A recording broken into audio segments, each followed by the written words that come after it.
గురువుగారు, నాకిప్పుడు మీ మార్గదర్శనం కావాలి. ఏ విషయంలో? నేను ఆ స్వామీజీతో చెప్పాను, త్వరలో ఆయన ఈ సతారా వదిలిపెట్టి వెళ్ళిపోవాలని. కానీ నాకు అస్సలు అర్థం కావటం లేదు, ఇది ఎలా సాధ్యమో అని. దానికన్నా ముందు నువ్వు నాకు ఈ విషయం చెప్పు. ఏ ఆత్మవిశ్వాసంతో నువ్వు స్వామీజీని అలా అన్నావు? చూడు భీమరావు, మాటల్లో బలం లేకపోతే ఆ మాటలు అతిశయోక్తులవుతాయి. ఎవరి మాటలైతే అతిశయోక్తిగా ఉంటాయో వారి వ్యక్తిత్వం చాలా బలహీనంగా ఉంటుంది. మనకు మించిన మాటలు మాట్లాడటం ఎవరికీ మంచిది కాదు.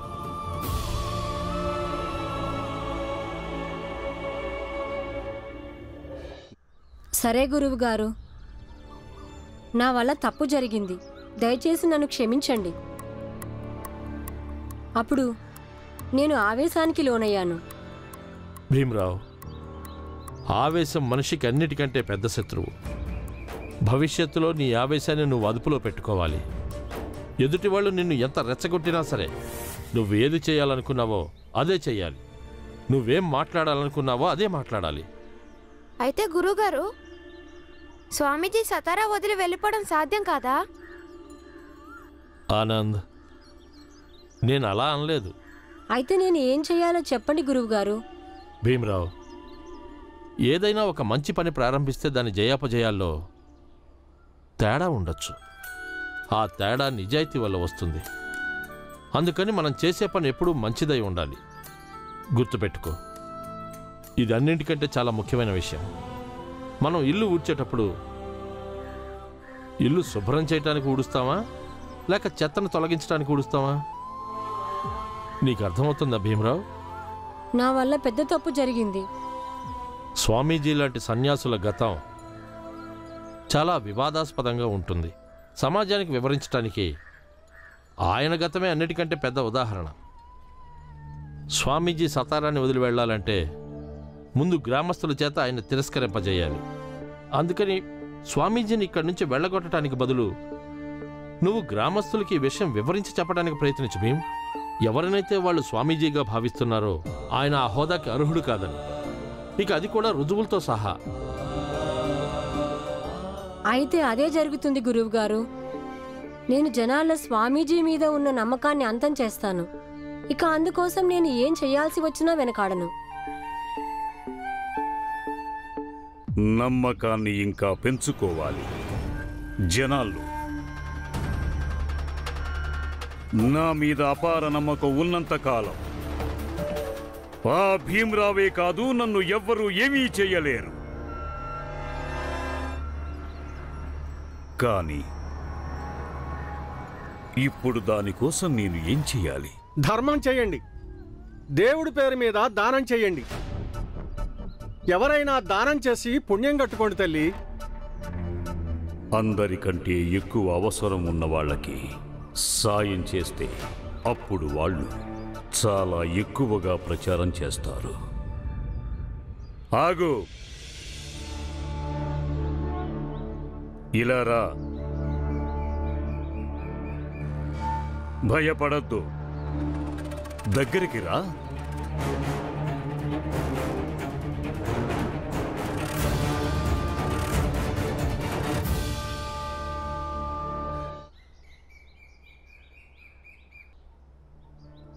ఎంతకాలం నుంచి ఇక్కడ ఉంటున్నావు?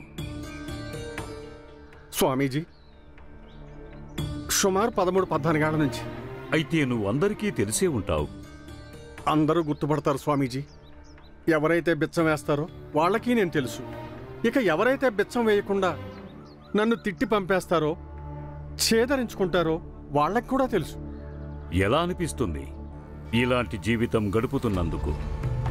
ఇలాంటి జీవితం ఎవరికి నచ్చుతుంది స్వామీజీ? ఈ జీవితం అంతా చేత్కారాలు, అవమానాలే. బహుశా గత జన్మలో ఏదో పాపం చేసుంటాను, అందుకే ఈ జన్మలో ఇలా అయ్యాను. అయితే నువ్వు నీ పూర్వజన్మ పాపాలకి ప్రాయశ్చిత్తం చేసుకో. ప్రాయశ్చిత్తం చేసుకోవటానికి అన్నిటికంటే సులభమైన మార్గం నిన్ను భగవంతుడి వద్దకు తీసుకెళ్లే వారిని శ్రద్ధగా శరణు వేడుకో. అర్థమైంది స్వామీజీ. నాకు అర్థమైంది.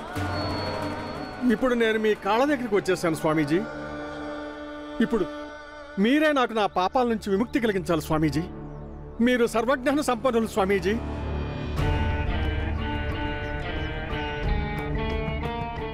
స్వామీజీకి జై.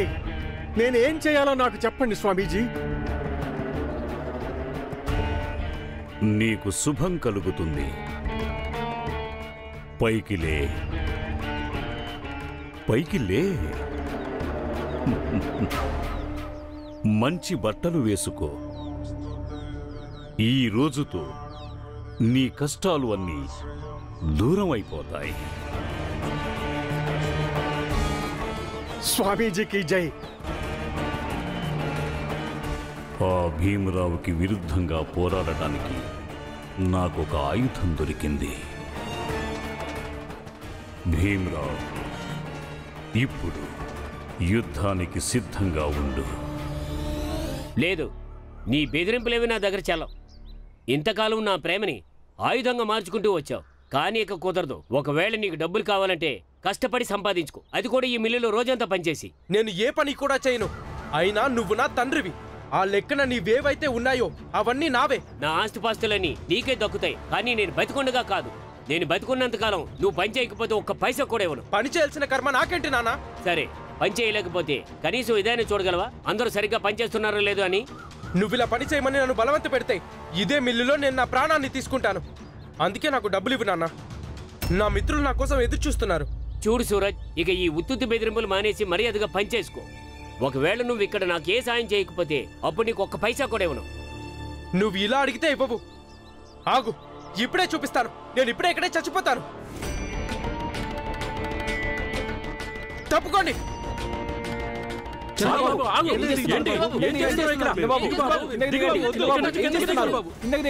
నాన్న, నీకు నా గురించి బాగా తెలుసు కదా, నేను ఎంత మొండున్నానని. ఇప్పుడు నా చావుకి బాధ్యుడివి నువ్వే అవుతావు. సరే పోనివ్వండి శెట్టి గారు, చిన్నపిల్లలు డబ్బులు ఇచ్చేయండి. చిన్నబాబు ఏం చేస్తున్నారు? అలా చేయకండి. ఇలా చేయడం తప్పు. మీ నాన్నగారిని బాధ పెట్టకూడదు. ఎవరు నా దగ్గరికి రావద్దు. ఈరోజు అటో ఇటో తేలిపోవాలి. నాకు తెలుసు నాన్న, నువ్వు ఈ భీమరావు చెప్పే మాటలు వింటున్నావుగా. ఏమీ లాభం ఉండదు. నువ్వు బాధపడటం తప్ప. రే భీమరావు, నువ్వు అసలు నీ గత ఏంటి? మీ అమ్మ చచ్చిపోయింది, మీ నాన్న మిమ్మల్ని వదిలేసి వెళ్ళిపోయాడు. నువ్విప్పుడు దానికి మా మీద ప్రతీకారం తీర్చుకుంటున్నావా? నీ కోరిక ఇదేగా, నేను మా నాన్న గొడవ పడి విడిపోవాలని. సరే, ఇవాళ అదే జరిగింది. ఒక చిన్న జాతి వాడి మాట విని ఒక తండ్రి తన కొడుకుని పోగొట్టుకుంటాడు. అది ఇవాళ లోకం చూస్తుంది. ఇప్పుడు నేను చావకుండా నన్ను ఎవరు ఆపలేరు నాన్న.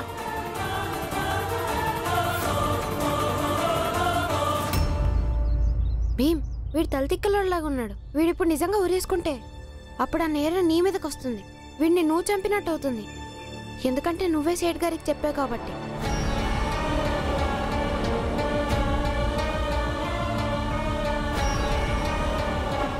మీరు మీ అబ్బాయికి భయపడ్డం మానేసి బుద్ధి చెప్పాల్సి ఉంటుంది. ఎందుకంటే మీరు అతనికి తండ్రి, తను మీ కొడుకు కాబట్టి. మర్యాదగా డబ్బులు ఇవ్వు, లేకపోతే చచ్చిపోతాను. నా దగ్గర ఎక్కువ సమయం లేదు. భీమ్, ఇతను నాపు. ఇంకా వీడి మాటలు వింటూ ఉండు. నేను పోతున్నాను.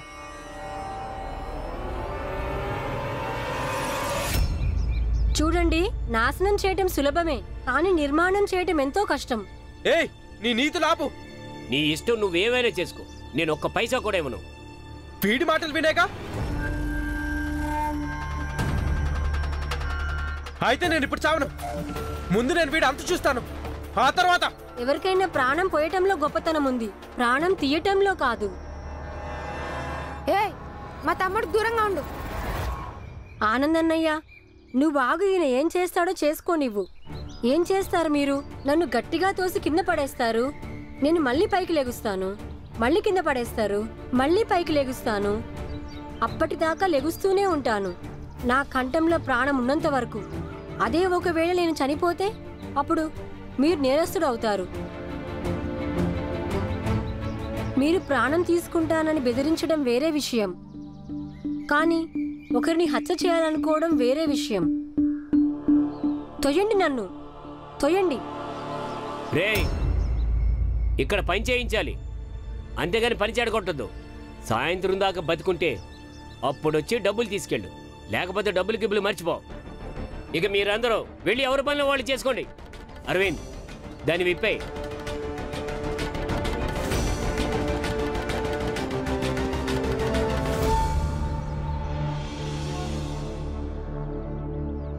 చిన్నబాబు, ఇదిగో ఈ భీమరావే మీ నాన్నని బాగా రెచ్చగొడుతున్నాడు. ఆయనకి నూరిపోస్తున్నాడు. లేకపోతే సేటు గారు ఖచ్చితంగా డబ్బులు ఇచ్చేవాడు. వీడు వచ్చిన దగ్గర నుంచి మీ నాన్నగారికి ఏదో ఒకటి నేర్పిస్తూనే ఉన్నాడు. మీ నాన్నగారు కూడా వీడి మాటల్ని ఎక్కువగానే వింటున్నాడు. జమా ఖర్చుల పని అప్పగించేసరికి వాడినవాడు మిల్లుకి యజమాని అనుకుంటున్నాడు. నేను వీడికి చూపిస్తాను నౌకర్ అంటే ఎలా ఉండాలో, యజమాన్ అంటే ఎలా ఉంటాడు.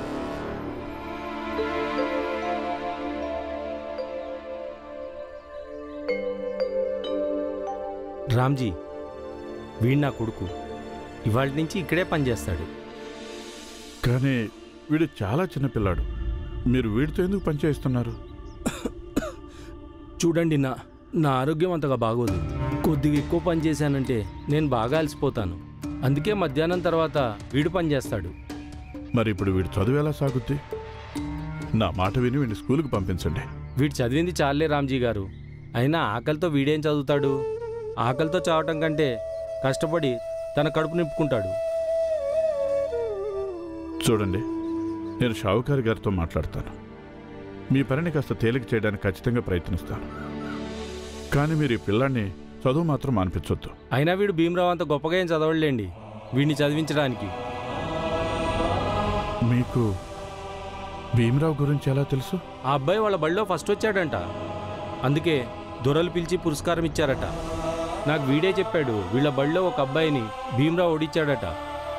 అనుకుంటాం కానీ రామ్జీ, అందరూ భీమరావు లాగా ఉండరు. చిన్న జాతి అబ్బాయి అయినా కూడా వాడు చదువుల్లో చాలా చురుకట. అరే, ఈయన కూడా స్వయంగా సతారా నుంచే వచ్చాడు.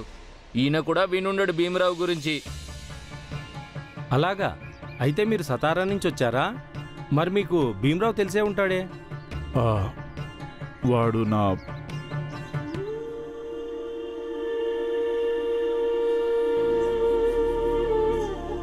ఒక విషయం గుర్తుపెట్టుకోండి, ఇక్కడ ఎవరికీ ఎప్పుడు మీ జాతి గురించి మాత్రం చెప్పొద్దు. మంచి అబ్బాయి, కష్టపడతాడు. అయినా వాడు చిన్న జాతి అబ్బాయి కదండి, మీరు వాడితే ఎలా మాట్లాడతారు? కానీ నిజంగా ఆ అబ్బాయి చాలా తెలివైనవాడు. కానీ తప్పు కదా, మూటికో కోటికో భీమ్లాగా అవుతారని. శ్రద్ధ ఉంటే ప్రతి ఒక్కరూ భీమ్లాగా అవుతారు. అందుకని మీరెళ్ళి మీ అబ్బాయిని బడికి పంపించి చదివించండి. వెళ్ళు. కానీ ఒక విషయం దృష్టిలో పెట్టుకో, నీ కొడుకుతో మాత్రం నువ్వు ఎప్పుడు ఇలా అనొద్దు. నువ్వు ఇది అవ్వలేవు, నువ్వు అదే అవ్వలేవు అని. నువ్వు ఏం చెప్పాలంటే నువ్వు ఏదైనా సాధించగలవు అని. సరేనా? సరే, వెళ్ళు. బాధబాబు. రామ్జీ అన్నట్టు నువ్వు నీ జాతి గురించి చెప్పకుండా మంచి పని చేశావు. ఇక మీదట కూడా జాగ్రత్తగా ఉండు. నువ్వు నీ జాతి గురించి ఎవ్వరికీ చెప్పొద్దు, సరేనా? ఇదిగో చూడు, నేను అలా చెరువు దగ్గరికి వెళ్ళి తవ్వకం పనులు ఎలా జరుగుతున్నాయో చూసి వస్తాను.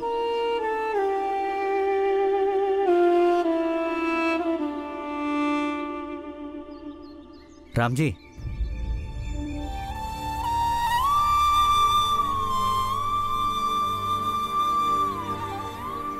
పురంజన్, నువ్విక్కడా?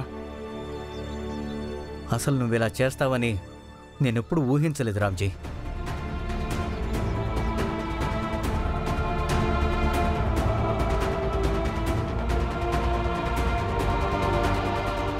ఇట్రా, ఇటురా.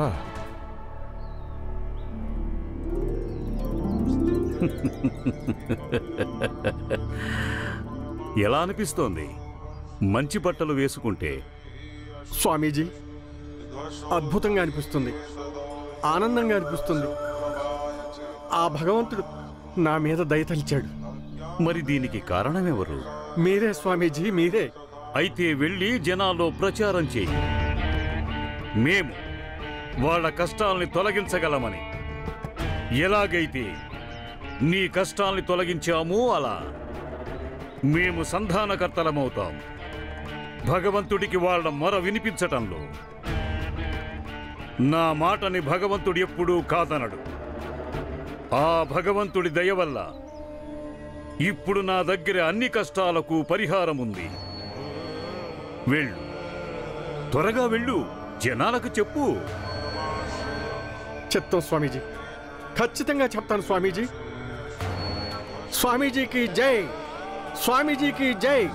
స్వామీజీ అందరికీ మేలు చేస్తాడు. స్వామీజీ అందరి కష్టాల్ని పోగొట్టేస్తాడు. నేను అందరికీ చెప్తాను స్వామీజీ, నేను అందరికీ చెప్తాను.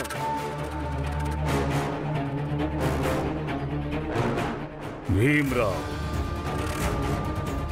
అసలైన యుద్ధం ఇప్పుడు మొదలయ్యింది నీతో.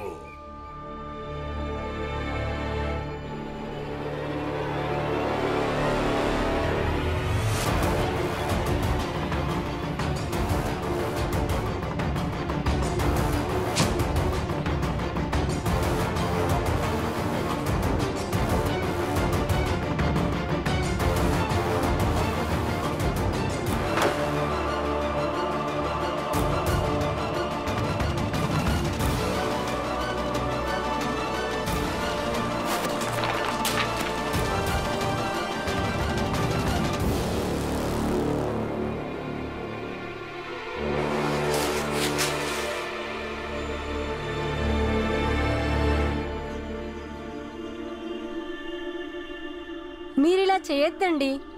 మీరిలా చేయటం వల్ల ఇక్కడ పనిచేసే వ్యక్తులందరికీ ఇంకా పని పెంచుతున్నారు. వాళ్ళెవరూ మీకు ఏమీ చెడు చేయలేదు. మీరిలా చెయ్యొద్దండి. ఏయ్, నువ్వు దూరంగా ఉండు. నీ జాతి ఏంటో మర్చిపోయావా నువ్వు?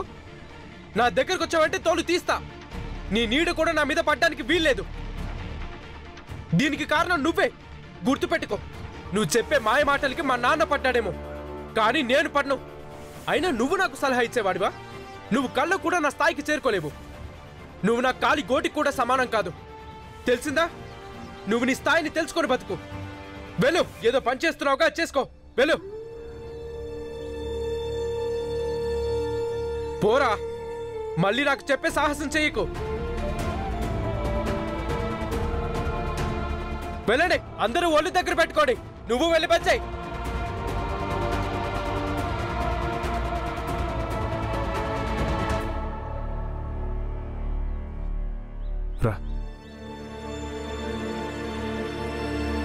నువ్వు మా అందరికీ ఎన్నో చెప్పావు.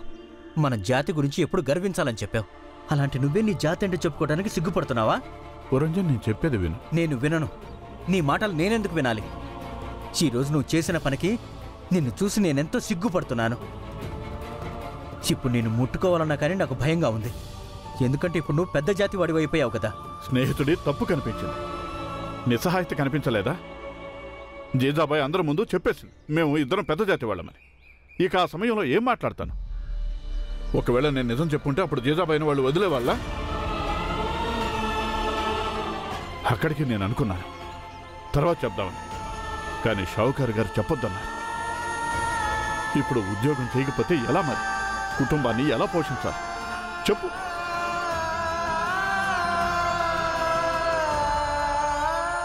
పురంజన్,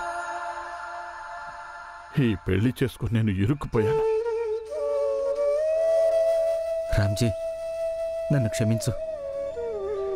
అసలు ఈ తప్పులన్నీ జరగటానికి బాధ్యుణ్ణి నేనే. పట్టుపట్టి మరీ నేనే నీకు ఈ పెళ్లి చేశాను. దయచేసి నన్ను క్షమించు రామ్జీ. పోనీ పురంజన్, ఇప్పుడు జరగాల్సిన దాని గురించి ఆలోచిద్దాం.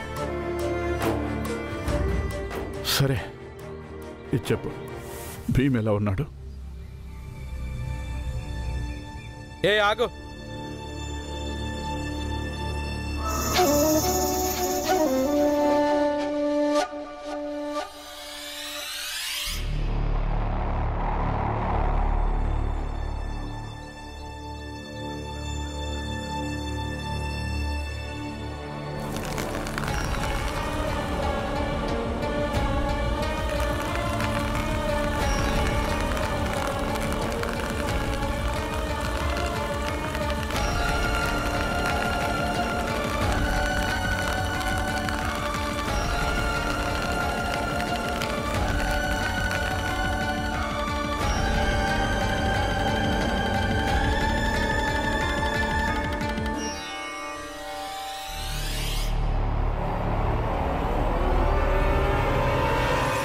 ఏంటి మీరు చేసిన పని? నేను యజమాన్ని, నా ఇష్టం, ఏమైనా చేస్తాను. నీ పన్ను చూసుకో, వెళ్ళు. ఇప్పుడు ఈ లెక్క పత్రాలన్నీ నాకు చక్కగా సరిగ్గా ఉండాలి. అర్థమైందా నీకు? కానీ ఇది పూర్తిగా తడిసిపోయింది. ఇది సరిగ్గా ఎలా అవుతుంది? ఏం చూస్తున్నావు? త్వరగా పంచాయి. లెక్కలన్నీ సరిగ్గా ఉండాలి. ఎలా చేస్తావో నాకు తెలీదు.